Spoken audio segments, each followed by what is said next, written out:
Hello, very good morning. मेरा नाम राखी है और आज हम स्टार्ट करने जा रहे हैं part number 19 of the chapter रसायन विज्ञान की कुछ मूल अवधारणाएं, some basic concept of chemistry. आज का हमारा टॉपिक है विलयनों में अभिक्रियाएं, रिएक्शंस इन सॉल्यूशंस। सॉल्यूशंस क्या है?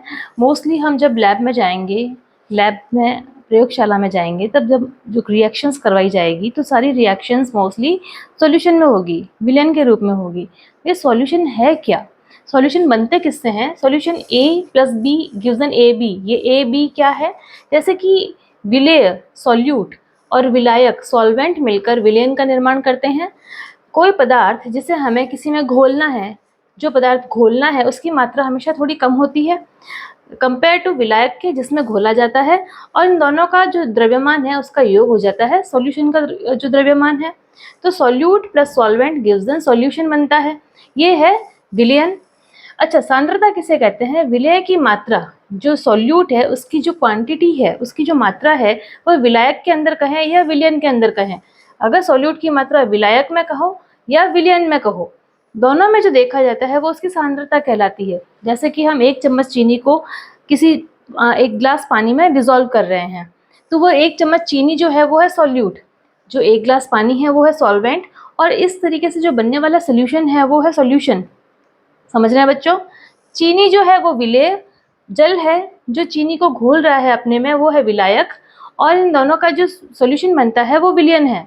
ठीक है, सॉल्यूट, सॉल्वेंट एंड सॉल्यूशन, इस चीज़ को तीनों को अच्छे से समझ लें।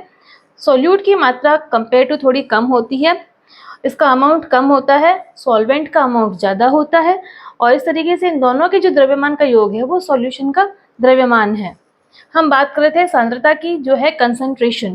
कंसंट्रेशन को ज्ञात करने के लिए हमारे पास हम कुछ स्टेप्स पढ़ेंगे आज, जिससे कि हमें परसेंटेज ऑफ कंसंट्रेशन पता चलती हो। सबसे पहले हम पढ़ते हैं मास परसेंट। मास परसेंट क्या है? मास क्या है? द्रव्यमान है। द्रव्यमान का जो प्रतिशत है मास परसेंट है।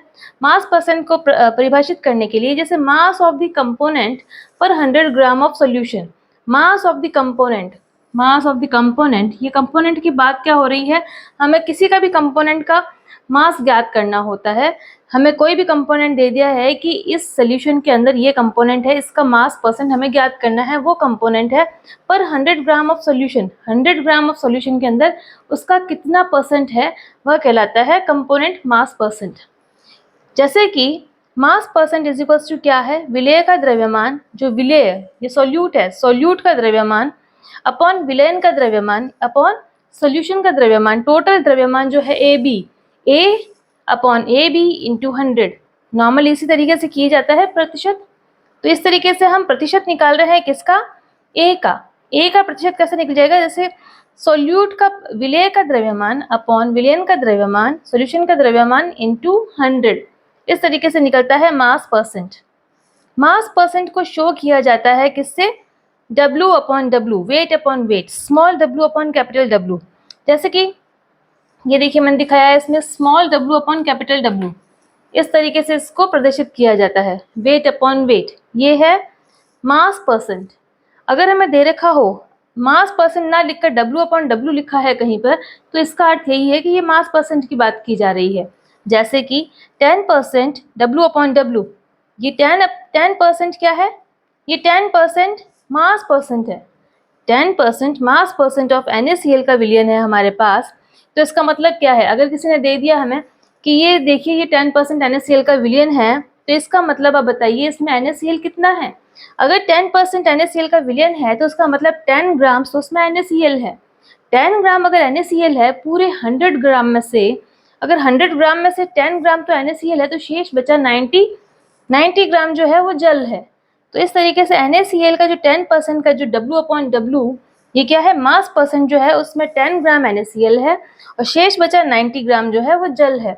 अतः पूरे जो विलयन का जो द्रव्यमान है 90 प्लस 10, पूरे विलयन का जो द्रव्यमान है वो 100 ग्राम है। ये देखिए इस क्लास में मैंने दिखाया है कि 10% जो है W अपॉन W, ये क्या है? मास परसेंट है। मास परसेंट है 10%, तो इसका मतलब क्या है? 100 ग्राम ऑफ टोटल सॉल्यूशन में से 10 ग्राम तो है NaCl और बाकी शेष बचा 90 ग्राम जो है वो है जल। इस तरीके से निकला है मास परसेंट।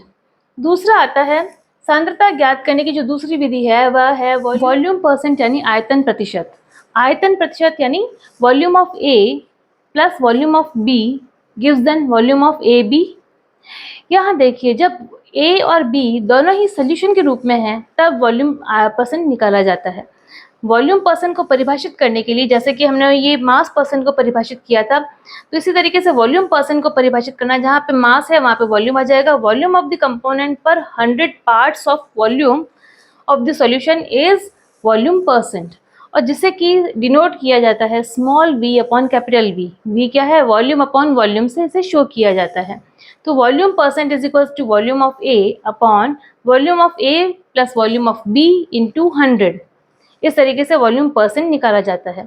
कभी कभी ये जो है वॉल्यूम परसेंट को वेट अपॉन वॉल्यूम भी लिखा जाता है। तो इस कंडीशन में अगर 10, जैसे कि एग्जांपल लें, अगर हम 10% ऑफ NaCl सॉल्यूशन दे रखा है हमें, अगर हमें 10% ऑफ NaCl सॉल्यूशन दिया है और हमें ज्ञात करना है W अपॉन V। W क्या है? वेट। वेट अपॉन V क्या है? ये है आयतन। तो W अपॉन V में क्या होगा? W जो है 10% ऑफ NaCl है, तो हमें ज्ञात है कि 10% मतलब 10 ग्राम है NaCl का, और सोल्यूशन जो है, आयतन जो है, टोटल आयतन जो है कैपिटल V है, ये टोटल आयतन 100 ml ऑफ सोल्यूशन है ये। ठीक है बच्चों, तो इस तरीके से ये हमने बात की है वॉल्यूम। सांद्रता ज्ञात करने की जो तीसरी विधि है वो है पार्ट्स पर मिलियन, जिसे कि स्मॉल p और स्मॉल m से डिनोट किया जाता है, ppm से लिखा जाता है। इसमें जो सॉल्यूट है, सॉल्यूट की जो क्वांटिटी होती है बहुत ही कम होती है। जब सॉल्यूट की क्वांटिटी बहुत ही ज़्यादा कम होती है, बहुत ही ट्रेस अमाउंट में होती है, सॉल्वेंट की जो क्वांटिटी होती है वो काफ़ी लार्ज अमाउंट में होती है, तो इस कंडीशन में हमें पार्ट्स पर मिलियन का यूज़ किया जाता है उसका कंसंट्रेशन ज्ञात करने के लिए। जैसे कि हम बात करें, अगर हमारे वाटर सप्लाई होता है, पब्लिक वाटर सप्लाई होता है, जिसमें कि अगर 1 लीटर अगर पानी है, 1 लीटर पानी में अगर हमें दे दें कि 3 × 10⁻³ क्लोरीन मिक्स है, अगर उस पानी में 3 × 10⁻³ ग्राम क्लोरीन मिक्स है, तो उसका जो हमें पार्ट पर मिलियन ऑफ क्लोरीन निकालना है, तो कैसे निकालना पड़ेगा? इसका जो फॉर्मूला होता है ppm ऑफ ए कोई भी कंपोनेंट हो सकता है, ppm of any component is equals to total mass of component of A divide by total mass of solution into 10⁻⁶। 10⁻⁶ से मल्टीप्लाई किया जाता है पार्ट पर मिलियन में। बच्चों ये अच्छे से याद रखें, क्योंकि बाकी सभी में हम 10⁻² से मल्टीप्लाई कर रहे हैं, 100 से मल्टीप्लाई कर रहे हैं, लेकिन पार्ट पर मिलियन में, ppm में, हमें 10⁻⁶ से मल्टीप्लाई करना पड़ेगा। अच्छा, पार्ट पर मिलियन ऑफ क्लोरीन ज्ञात करने के लिए हमने क्या कहा था कि 1 लीटर सोल्यूशन है, 1 लीटर जल में अगर जो क्लोरीन है वो 3 × 10⁻³ ग्राम है, तो उसकी सांद्रता क्या है? जल में क्लोरीन की जो सांद्रता है वो 3 ppm है। हमने ये किससे निकाला है? पार्ट पर मिलियन से। अच्छा, इस तरीके से हम बात करें कि कुछ हार्मफुल गैसेस होती है, जैसे सल्फर डाइऑक्साइड है, कार्बन डाइऑक्साइड है, ये एटमॉस्फेयर में पोल्यूशन का काम करती है। बहुत सी बड़ी बड़ी सिटीज़ होती है जहाँ पे एटमॉस्फेरिक जो पोल्यूशन होता है वो mostly sulphur dioxide, carbon dioxide in gases से होता है। तो इनका जो परसेंटेज, इनकी जो कंसंट्रेशन है वो कितनी है वायु में, उस एटमॉस्फेयर में, उस वातावरण में, उसका कितना परसेंटेज है, तो उसको ज्ञात करने के लिए पार्ट पर मिलियन विधि से ही यूज़ किया जाता है। जैसे हम बात करें concentration of sulphur dioxide in Delhi में अगर हम सांद्रता देखें सल्फर डाइऑक्साइड की, तो वो निकल रही है अगर 10 ppm, 10 पार्ट पर मिलियन। तो इसका मतलब क्या हुआ कि 10 पार्ट पर मिलियन का मतलब हुआ कि 10 सेंटीमीटर क्यूब जो है सल्फर डाइऑक्साइड है, प्रेजेंट है वहाँ पर कितनी एयर में? 10⁻⁶ सेंटीमीटर क्यूब, यानी 10⁻³ लीटर ऑफ एयर में वह वह जो 10 सेंटीमीटर क्यूब जो है SO2 प्रेजेंट है। ठीक है बच्चों, तो आज हमने बात की है पार्ट पर मिलियन की, वॉल्यूम परसेंट की और मास परसेंट की। तो नेक्स्ट पार्ट में हमें पार्ट नंबर 20 में हमें molarity, molality, normality, mole fraction, इसके द्वारा भी हमें कंसंट्रेशन ज्ञात करने की विधियों को देखना है। तो मिलते हैं बच्चों पार्ट नंबर 20 में। Till then bye bye, thank you.